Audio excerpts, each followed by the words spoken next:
After months of debates and delays, the state of Connecticut finally adopted a budget. However, that budget will be in place for only 2 years. Governor Daniel Malloy previously stated that he will not run for re-election, meaning that this continuing budget crisis will be in the hands of someone else in 2019.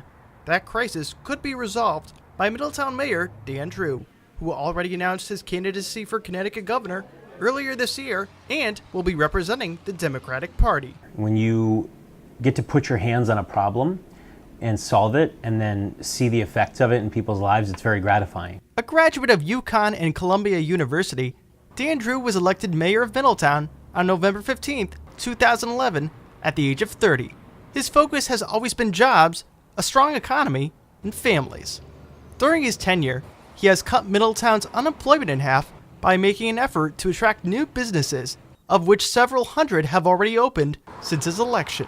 It can't be good enough for a politician to say, I created this many jobs, right? You have to create jobs and you have to work with companies to create jobs that actually provide a living for people. Dan Drew also focused on improving the local school system, reforming the Middletown Police Department, restoring Middletown's waterfront, and enacting sustainable green energy policies.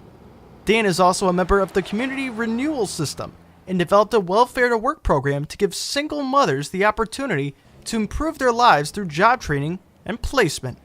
Now, he faces a much bigger problem, transforming an entire state into a more frugal environment. We have some big problems to solve, and I think there's a lot to do in solving those problems, and I want to be a part of the solution. To solve the budget crisis in 2019, Dan Drew wants to reform the property tax system, which currently makes the cost of running the local and state government more expensive. Because if you're funding everything off of a local property tax, it's more expensive to operate because you're disproportionately impacting your middle and low income earners, which means you're not getting done or you're not able to get done everything you need to, and that actually costs you more money in the long run. The current property tax system was designed for an era that supported a middle-class home, which was usually supported by only one wage earner.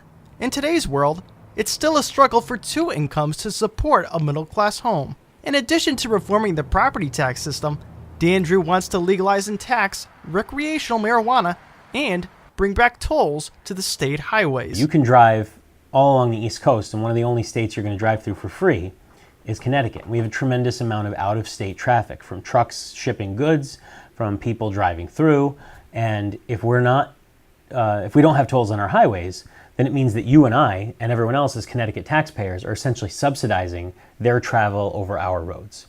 And all the other states are charging us when we go through on their roads. So I think there's a fundamental fairness issue at play here. According to a recent report, in a given year, tolls could generate $500 million in revenue. Taxation on marijuana produces, on average, $200 million in revenue respectively. Fixing the budget isn't the only thing on his mind. Dan Drew wants to combat the effect of inflation by raising the minimum wage to $15 an hour. In addition, he wants businesses to not only come to Connecticut, but reside here permanently.